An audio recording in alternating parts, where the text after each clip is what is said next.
2002년처럼 달러가 이렇게 쭉 빠져요. 당연히 미국 경기가 안 좋았겠죠. 미국 경기가 안 좋아하니까 어떻게 됩니까? 이머징으로 자금이 올리면서 달러화에서 자금이 빠져서 이머징으로 가면서 이머징 마켓이 굉장히 좋았던 시기, 저희가 이제 펀드 매니저들이 가장 행복했던 시기가 2000년대부터 이제 2010년까지 금융위기 오기 전까지였죠. 그러니까 이런 달러화의 어떤 기조적인 하락을 막겠다라는 정부의 의지가 있다는 거예요. 그래서 스콧 베센트의 임명은 달러 강세를 유지하겠다는 거예요. 미국 시장을 유지하겠다는 그런 내용을 돌려서 얘기하는 겁니다.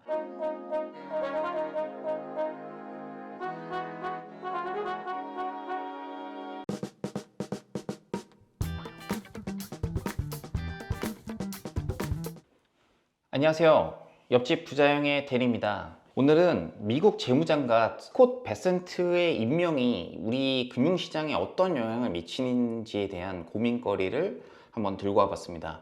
결론적으로는 달러 자산 위주, 달러 패권이 유지된다라고 저는 보고 있고요. 이거에 대한 내용들을 빠르게 말씀드리도록 하겠습니다.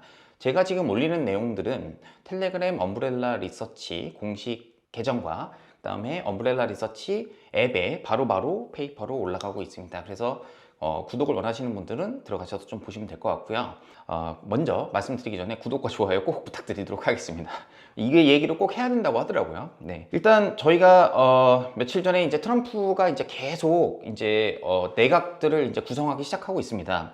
그래서 당선자가 이제 스콧 베센트라는 인물을 이제 임명을 했어요. 그래서 시장에서는 이 사람이 누구냐 이렇게 대해서 궁금증이 이제 많이 나오고 있는데, 일단 베센트는 키스퀘어 캐피탈 매니지먼트의 CEO로 되고 있고 알려져 있고, 그다음에 조지 소로스 펀드에서 이제 얘기한 여러 오랫동안 일한 이제 금융 전문가 및 기업인이라고 알려져 있습니다.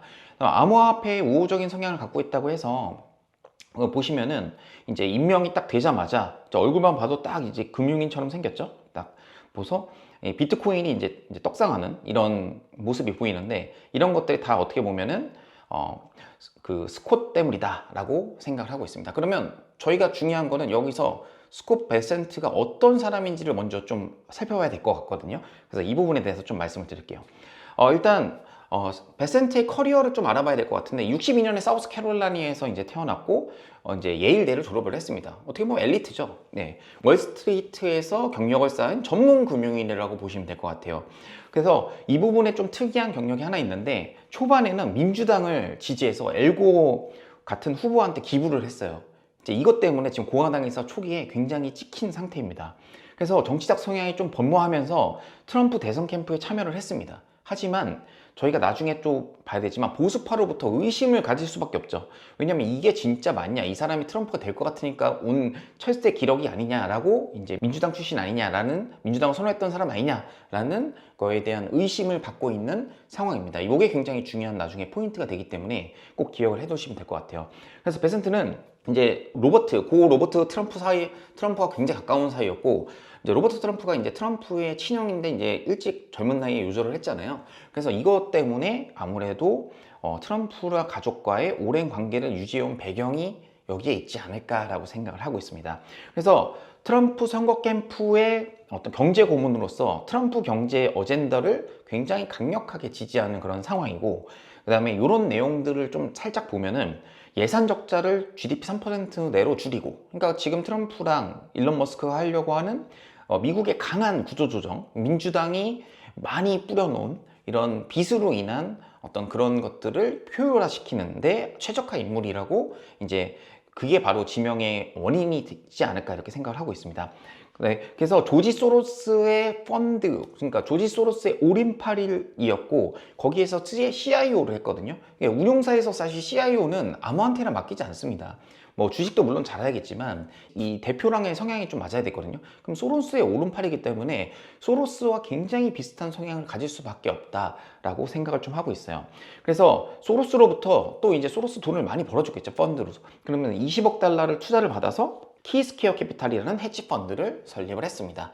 아마 조지 소로스랑 비슷한 운영 조직을 하지 않을까 생각을 좀 하고 있어요. 예, 그래서 베센트는 트럼프 당선인과 인연을 맺은 후에 상당 규모의 기부금을 모금을 이제 받았기 때문에 실질적으로 기업 금융인이 뭡니까? 결국에는 돈을 벌고 돈을 쫓는 그런 사람들이지 않겠습니까? 그래서 공화당에서 기부를 어느 정도 많이 받았다. 공화당 타이틀을 걸고 많이 받았다는 얘기죠.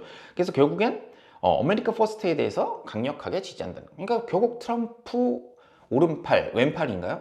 예, 조지 소로스 오른팔 출신의 트럼프 이제 미국 정부의 재무장관이 됐다라는 거죠.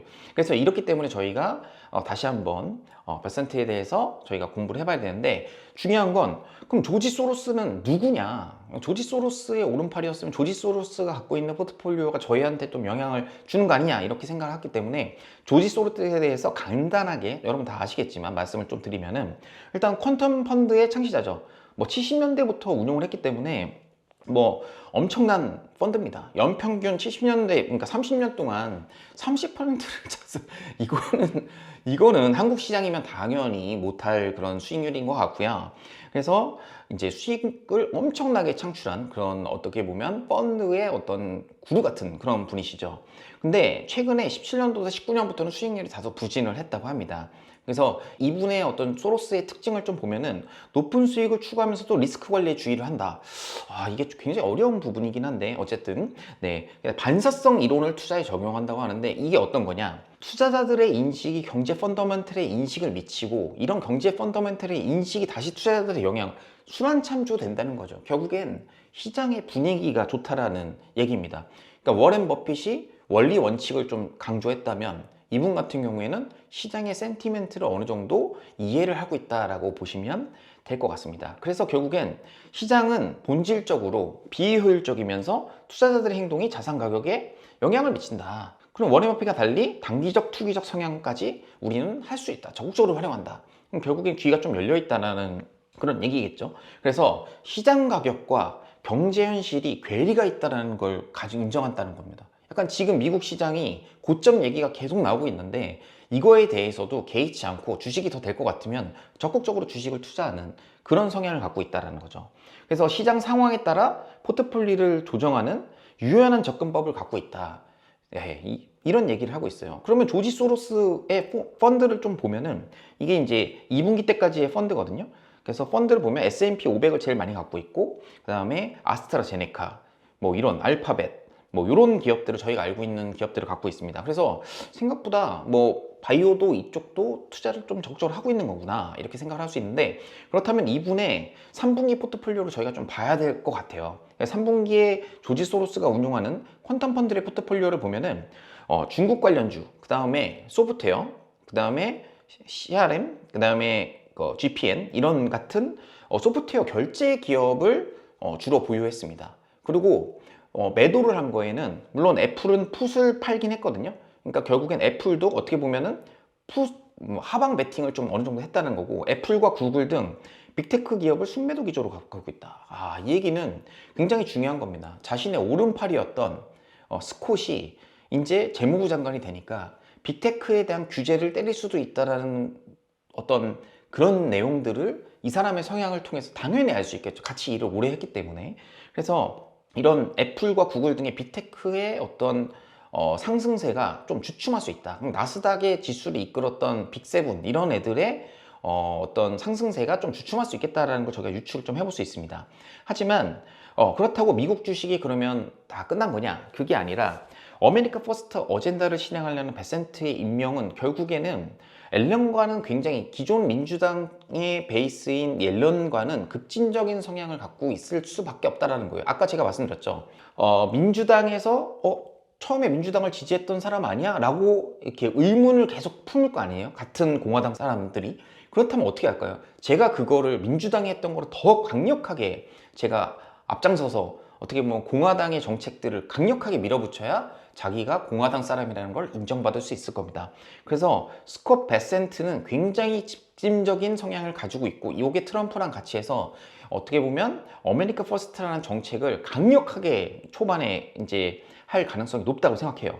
그래서 관세 공약 이런 것들 뭐 여러 가지 하고, 뭐 세금 감면, 규제 완화 이런 것들도 다 트럼프가 얘기한 거를 벌써 이 사람이 이미 다 경제 정책을 짰던, 트럼프 캠프에서 짰던 사람입니다.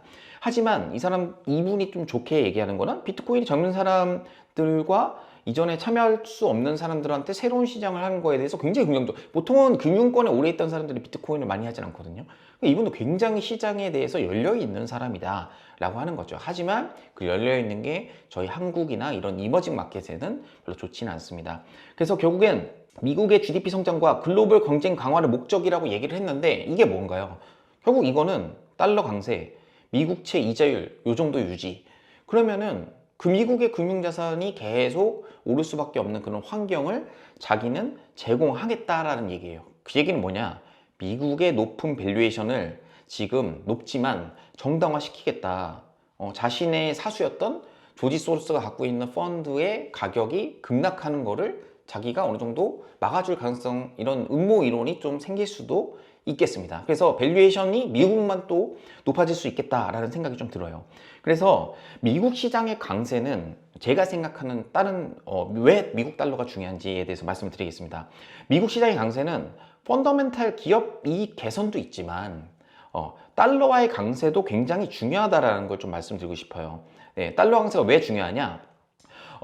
연초 대비 그 환율 그래프를 좀 볼게요. 여기 보면은 좀 작아서 안 보이지만 여기 맨 오른쪽이 달러입니다. 이게 달러거든요. 근데 트럼프 당선 이후로 저희가 달러 약세로 갈 거라고 얘기한 사람들 꽤 있었어요. 왜냐하면 달러 강세가 미리 선반영한 거다라는 얘기가 있었거든요.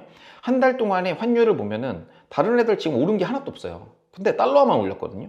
이 얘기는 모든 금융자산을 달러화로 베이스로 되어 있는 금융자산에 대한 가격을 올려서 여기에서 자금이 이탈되지 않게 만들겠다라는 스캇 베네트의 어떤 임명이 원인이 여기에 있다라고 저는 생각을 하고 있습니다. 그래서 달러 강세가 되면 얼마나 이머징에 영향을 미치는지 그거에 대해서 말씀드리면 미국 달러와 이머징 마켓의 관계를 제가 좀 그려왔어요. 네, 그려왔습니다. 요거는 이제 딱 여기서 봤던 파란색이 이제 요게 이제 달러하고요. 그 다음에 이머징 마켓은 빨간색이 있긴 하지만 노란색을 좀 보시면 될 것 같아요. 이 노란색과 파란색은 보시면 역상 관계입니다. 그러니까 달러가 강세가 되면 이머징 마켓이 좋을 수가 없어요. 한국 시장 언제 오르나요? 달러가 약세로 기조적으로 가야죠. 미국의 경제가 안 좋아져야죠. 예, 그러면 저희가 수출 기업인데도 불구하고 환차익을 노린 자금들이 한국으로 들어오게 됩니다. 그래서 2002년처럼 여기 2002년을 볼까요? 여기입니다. 여기를 보시면 2002년처럼 달러가 이렇게 쭉 빠져요. 예, 당연히 미국 경기가 안 좋았겠죠. 미국 경기가 안 좋아하니까 어떻게 됩니까? 이머징으로 자금이 올리면서 미국에서 달러화해서 자금이 빠져서 이머징으로 가면서 이머징 마켓이 굉장히 좋았던 시기, 저희가 이제 펀드 매니저들이 가장 행복했던 시기가 2000년대부터 이제 2010년까지, 예, 10년 전까지, 금융위기 오기 전까지였죠. 그러니까 이런 달러화의 어떤 기조적인 하락을 막겠다라는 정부의 의지가 있다는 거예요. 그래서 스콧 베센트의 임명은 달러 강세를 유지하겠다는 거예요. 미국 시장을 유지하겠다는 그런 내용을 돌려서 얘기하는 겁니다. 뒤에서 보여드리겠지만 미국은 제조업이 아닌 서비스업 국가예요. 서비스업 금융이 주기 때문에 달러가 약세를 돼서 이거를 제조업을 부흥했다는 건 잘못된 생각이라고 저는 생각하고 있습니다. 왜냐?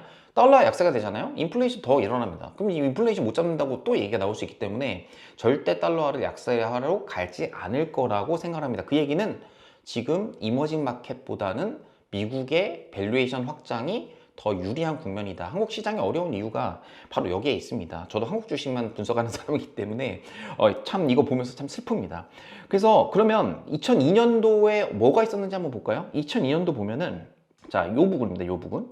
요 부분에 보면 이머징 마켓의 리얼 GDP 성장, 그러니까 인플레이션을 제외한 성장률을 보시면은 이때 2002년도부터 달러화는 빠졌는데 이렇게 올랐어요.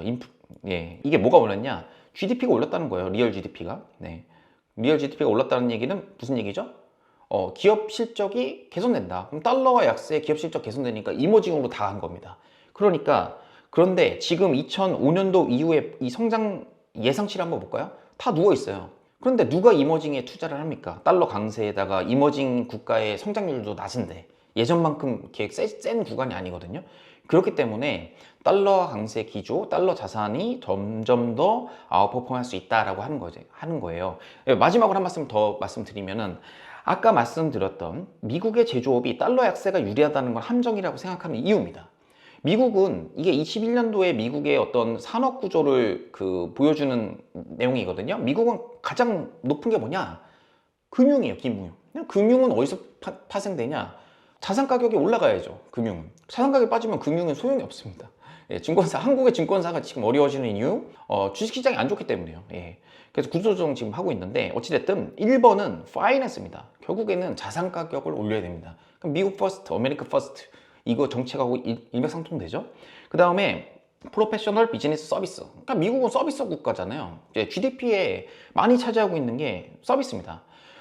그 다음에 제조업은 전체 비중에서 봤을 때는 11%밖에 되지 않습니다. 그 나머지 보면 뭐 IT 이 정도만 좀 어떻게 보면 IT 소프트웨어 이 정도만 되고 있고, 나머지를 보면은 대부분이 서비스 업종에 있죠. 이 얘기는 뭐냐면 스콧 베네트를 임명함으로써 달러화 기조를, 여기서 강세가 더 갈지는 모르겠지만 일단은 강세 기조는 무조건 유지하겠다는 겁니다. 그럼 반대편에 있는 유로화, 일본화, 그 다음에 특히 원화 이런 같은 경우에는 쉽지 않겠죠. 그래서 미국 자산이 밸류에이션만 높이면서 갈 가능성, 업사이드 리스크에 대해서 스콧 베네트의 임명이 주는 영향에 대해서 정리를 해봤습니다. 이상 옆집 부자영의 데니였습니다. 감사합니다.